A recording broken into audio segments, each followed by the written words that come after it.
नमस्कार, ये आकाशवाणी शिमला है। अब आप राकेश शर्मा से प्रादेशिक समाचार सुनिए। पहले आज के मुख्य समाचार।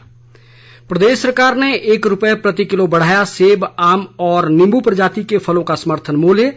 जुब्बल और कोटखाई में एसडीएम कार्यालय खोलने की भी घोषणा। राज्यपाल राजेंद्र विश्वनाथ आर्लेकर ने की कोरोना की संभावित तीसरी लहर से निपटने की तैयारियों की समीक्षा। कुल्लू की पार्वती घाटी में आने वाले पर्यटकों से वसूला जाएगा साडा विकास शुल्क।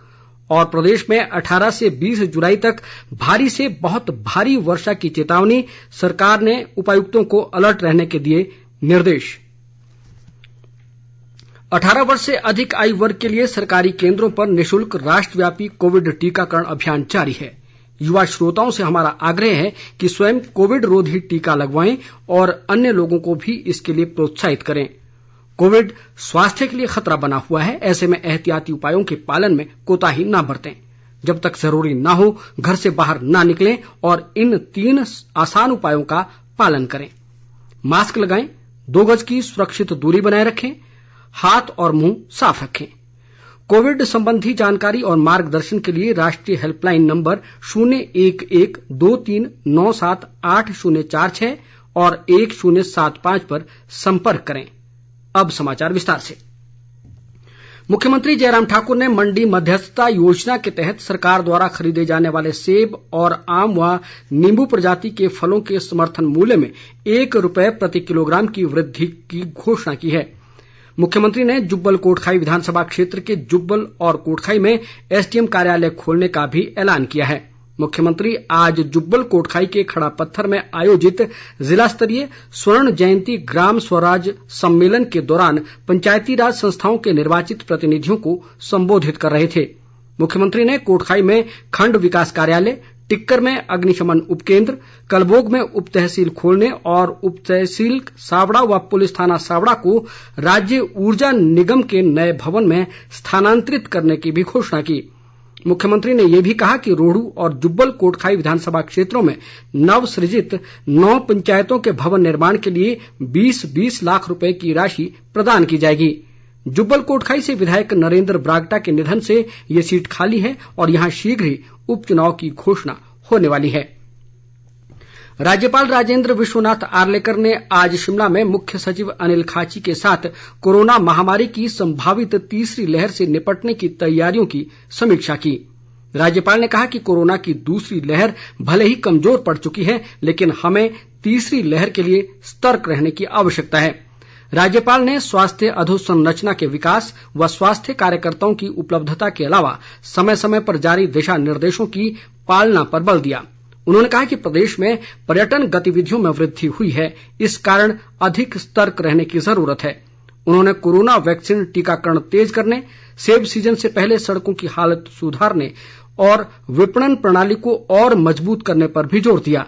इससे पूर्व मुख्य सचिव अनिल खाची ने आज राजभवन शिमला में राज्यपाल राजेंद्र विश्वनाथ आर्लेकर से भेंट कर उन्हें राज्य सरकार की विभिन्न कल्याणकारी योजनाओं और कार्यक्रमों से अवगत करवाया।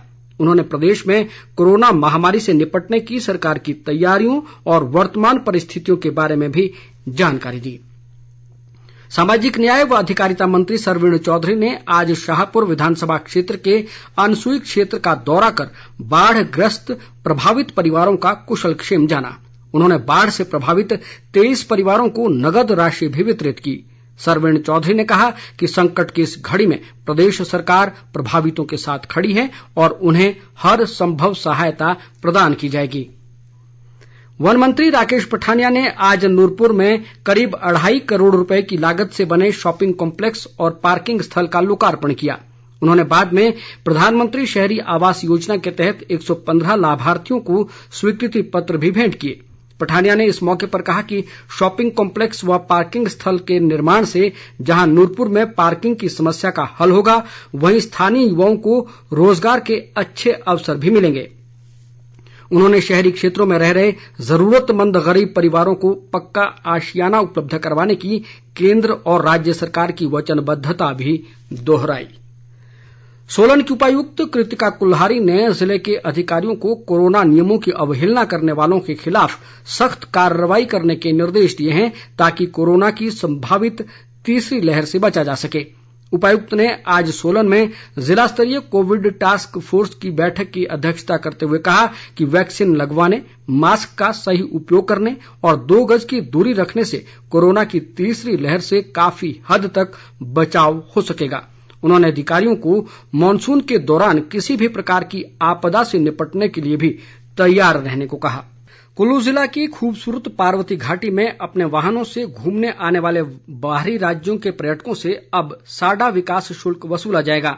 ये निर्णय उपायुक्त आशुतोष गर्ग की अध्यक्षता में आयोजित साडा की बैठक में लिया गया। ये शुल्क इस क्षेत्र में मूलभूत सुविधाओं के सृजन के लिए लगाया जाएगा। साडा विकास शुल्क कितना होगा, इस पर शीघ्र ही निर्णय लिया जाएगा। उपायुक्त ने कहा कि पार्वती घाटी के कसोल, मणिकर्ण और आसपास के इलाकों में हर साल लाखों पर्यटक घूमने आते हैं और अपने पीछे बड़ी मात्रा में कूड़ा छोड़ जाते हैं, जिससे क्षेत्र का पर्यावरण और सुंदरता खराब हो रहे हैं। पूर्व मुख्यमंत्री प्रेम कुमार धूमल ने कहा है कि सुजानपुर विधानसभा क्षेत्र में बड़ी संख्या में कांग्रेस कार्यकर्ता पार्टी छोड़कर भाजपा में शामिल हो रहे हैं। उन्होंने कहा कि कांग्रेस में पुराने कार्यकर्ताओं का कोई सम्मान नहीं रह गया है, इस कारण ये कार्यकर्ता कांग्रेस का दामन छोड़ रहे हैं। धूमल आज समीरपुर में अपने निवास स्थान पर सुजानपुर ब्लॉक कांग्रेस के उपाध्यक्ष सुभाष चंद्राणा और अन्य कार्यकर्ताओं के भाजपा में शामिल होने के मौके पर बोल रहे थे। उन्होंने कांग्रेस छोड़कर आए इन कार्यकर्ताओं का भाजपा में स्वागत किया और कहा कि उन्हें पार्टी में पूरा मान सम्मान मिलेगा। कांग्रेस के वरिष्ठ नेता व पूर्व मुख्य संसदीय सचिव रोहित ठाकुर ने प्रदेश सरकार पर बीते 3.5 साल के दौरान जुब्बल कोटखाई क्षेत्र के साथ विकास में भेदभाव का आरोप लगाया है।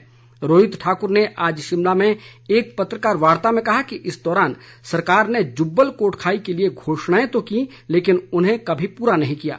उन्होंने कहा कि बेमौसमी बरसात और ओलावृष्टि से बागवानों को करोड़ों रुपए का नुकसान हुआ है, लेकिन सरकार ने अभी तक 1 पैसे की भरपाई नहीं की। रोहित ठाकुर ने यह भी आरोप लगाया कि मुख्यमंत्री जयराम ठाकुर सभी विकास योजनाओं को मंडी ले जा रहे हैं। उन्होंने कहा कि प्रदेश में डबल इंजन की सरकार पूरी तरह विफल रही है। सांसद किशन कपूर ने कहा कि सरकार और प्रशासन कोरोना महामारी से पूरी दृढ़ता से लड़ रहे हैं और इस कार्य में निजी कंपनियां भी समय समय पर सरकार की मदद कर रही है। किशन कपूर आज धर्मशाला में निजी कंपनी द्वारा कांगड़ा और चंबा संसदीय क्षेत्र के लिए 89 ऑक्सीजन कंसंट्रेटर भेंट करने के मौके पर बोल रहे थे। उन्होंने इस नेक कार्य के लिए कंपनी का आभार जताया और कहा कि इन कंसंट्रेटर से कोरोना संक्रमितों को बेहतर सुविधाएं मिल सकेंगी। किशन कपूर ने कहा कि केंद्र व प्रदेश सरकार कांगड़ा जिला में बाढ़ प्रभावितों को हर संभव मदद देने के लिए प्रयासरत है। उन्होंने कहा कि बोह घाटी में भूस्खलन में लापता एक व्यक्ति की तलाश अभी भी जारी है। इस घटना में 9 लोगों के शव अब तक बरामद किए जा चुके हैं। प्रदेश में 2 दिनों से सामान्य चल रही मानसून फिर से जोर पकड़ेगी। मौसम विभाग द्वारा जारी पूर्वानुमान में 18 से 21 जुलाई तक राज्य में अधिकांश स्थानों पर मानसून की वर्षा की संभावना जताई गई है। विभाग ने 18 से 20 जुलाई तक राज्य के मैदानी और मध्यम ऊंचाई वाले कुछ स्थानों पर भारी से बहुत भारी वर्षा, अंधड़ और आसमानी बिजली गिरने का ऑरेंज अलर्ट जारी किया है। मौसम विभाग के इस अलर्ट को देखते हुए प्रदेश सरकार ने सभी उपायुक्तों को किसी भी प्रकार की स्थिति से निपटने के लिए तैयार रहने को कहा है। कुल्लू जिला प्रशासन ने इस चेतावनी के मद्देनजर स्थानीय लोगों और पर्यटकों को नदी नालों के आसपास और पहाड़ों की ओर न जाने की एडवाइजरी जारी की है। उपायुक्त आशुतोष गर्ग ने कहा कि जिला प्रशासन ने बरसात को देखते हुए जिले में साहसिक गतिविधियों पर पहले ही प्रतिबंध लगा दिया था। इस बीच प्रदेश में बीते 24 घंटों के दौरान सरकाघाट में सर्वाधिक 86 मिलीमीटर वर्षा दर्ज की गई। अन्य स्थानों में भी व्यापक वर्षा हुई है। प्रदेश में कोरोना संक्रमण के मामलों में लगातार गिरावट दर्ज की जा रही है। राज्य में आज अभी तक कोरोना के 126 नए मामले सामने आए। इनमें सर्वाधिक 31 मामले मंडी जिला में दर्ज किए गए। इसके अलावा चंबा में 30, शिमला में 26, बिलासपुर में 16, कांगड़ा में 12, सोलन में 5, हमीरपुर में 3, कुल्लू में 2 और ऊना में 1 मामले की पुष्टि हुई है। इसी के साथ राज्य में कोरोना मामलों की संख्या बढ़कर 2,04,224 हो गई है। इनमें से 1,136 मामले सक्रिय है। प्रदेश में आज 2 लोगों की कोरोना से मौत भी हुई है। ये मौतें शिमला जिला में हुई। राज्य में अब तक 3,488 लोगों की कोरोना से जान जा चुकी है। राज्य में आज 138 लोग कोरोना से स्वस्थ हुए हैं। अभी तक प्रदेश में 1,99,582 लोग कोरोना संक्रमण को मात दे चुके हैं। अंत में मुख्य समाचार एक बार फिर। प्रदेश सरकार ने 1 रुपये प्रति किलो बढ़ाया सेब, आम और नींबू प्रजाति के फलों का समर्थन मूल्य। जुब्बल और कोटखाई में एसडीएम कार्यालय खोलने की भी घोषणा। राज्यपाल राजेंद्र विश्वनाथ आर्लेकर ने की कोरोना की संभावित तीसरी लहर से निपटने की तैयारी की समीक्षा। कुल्लू की पार्वती घाटी में आने वाले पर्यटकों से वसूला जाएगा साडा विकास शुल्क। और प्रदेश में 18 से 20 जुलाई तक भारी से बहुत भारी वर्षा की चेतावनी। सरकार ने उपायुक्तों को अलर्ट रहने के दिए निर्देश। इसके साथ ही समाचार बुलेटिन समाप्त हुआ। नमस्कार।